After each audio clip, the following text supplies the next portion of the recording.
सबको श्री शिवाय नमस्तुभ्यम। हर हर महादेव। ओम नमः शिवाय। जय महाकाल। शिवाय नमः। ओम।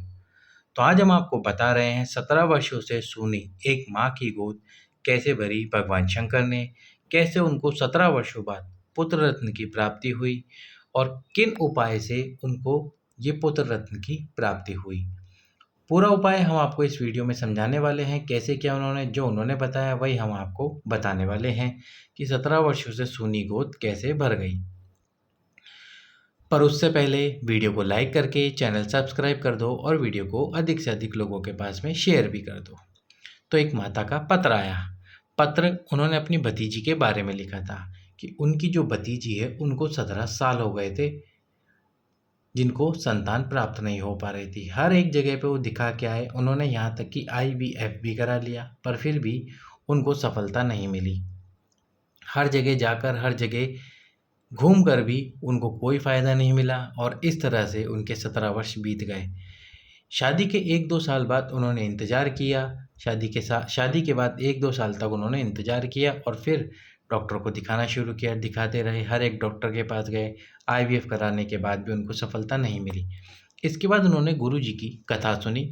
कथा सुनने के बाद उनको पशुपति व्रत का ज्ञात हुआ। उन्होंने पशुपति व्रत किया और अपनी मनोकामना महादेव के सम्मुख में रखी।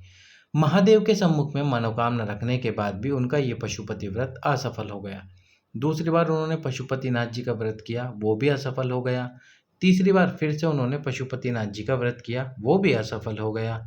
चौथी बार फिर से उन्होंने पशुपतिनाथ जी का व्रत किया, वो भी असफल हो गया। यानी कि 4 पशुपतिनाथ जी के व्रत उनके असफल हो गए। उन्होंने पूरी श्रद्धा और मन के साथ में ये व्रत किए पर फिर भी उनका ये व्रत सफल नहीं हो पाया। इसके बाद इन्होंने मन बना लिया कि अब मुझे कोई व्रत नहीं करना, केवल मैं एक कार्य करूंगी। और उन्होंने क्या कार्य किया, वह प्रतिदिन सुबह और शाम प्रदोष काल में, सबसे पहले तो सुबह और उसके बाद में शाम को प्रदोष काल में एक कलश जल लेकर जाती। भगवान शंकर के शिवलिंग पे श्री तुम्रुकेश्वर महादेव के नाम से समर्पित करती। कौन से महादेव? तुम्रुकेश्वर महादेव के नाम से जल समर्पित करती। और जल समर्पित करने के बाद में उसी जल को नंदी जी के पीछे की तरफ बैठकर आचमन करती। आचमन यानी कि पी लेती और बाबा से प्रार्थना करती कि जब तक तू मेरी गोद नहीं भर देगा, तू मुझे संतान प्राप्त नहीं कराएगा, मैं तब तक तुझ पे जल समर्पित करती रहूँगी। फिर उसके लिए मुझे 5 साल और इंतज़ार करना पड़े या 10 साल, पर मुझे विश्वास है कि अब तू ही है जो मुझे मेरी गोद भर सकता है, मुझे संतान प्राप्त करा सकता है। सुबह जाती और शाम को भी श्री तुम्रुकेश्वर महादेव के नाम से जल समर्पित करती और उस जल का आचमन करती। साथ में ही 5 बेलपत्र जब उनको मिल जाते, वैसे तो वह प्रतिदिन 1 बेलपत्र समर्पित करती थी तुम्रुकेश्वर महादेव के नाम से, पर उनको जब अधिक बेलपत्र मिल जाते तो वह 5 बेलपत्र तुम्रुकेश्वर महादेव के नाम से समर्पित करती और बाबा से प्रार्थना करती। एक बेलपत्र उठाकर वहीं नंदी जी के पीछे की तरफ बैठकर उसको चबा चबा कर खा लेती। और जिस दिन 5 बेलपत्र समर्पित करती उस दिन 2 बेलपत्र लेकर आती, एक स्वयं खाती, एक अपने पति को दे देती। इस प्रकार से उन्होंने ये उपाय किया।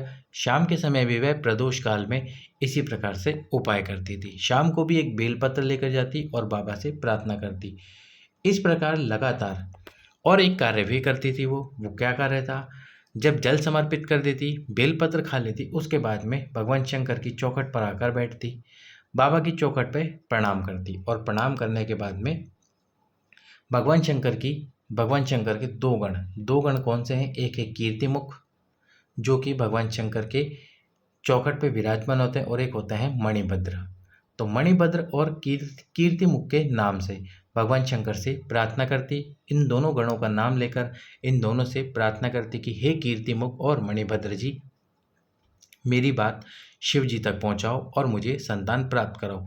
इस प्रकार लगातार 6 महीने तक उन्होंने कीर्तिमुख और मणिभद्र का नाम लिया और कीर्तिमुख और मणिभद्र के नाम से भगवान से प्रार्थना की। और 6 महीने लगातार ये उपाय करने से उनको खुशखबरी प्राप्त हुई और 17 वर्षों बाद उनकी गोद भरी। तो ये था वह पत्र जिसमें 17 वर्षों बाद एक माता की गोद भरी। सभी भक्तों को श्री शिवाय नमस्तुभ्यम। हर हर महादेव।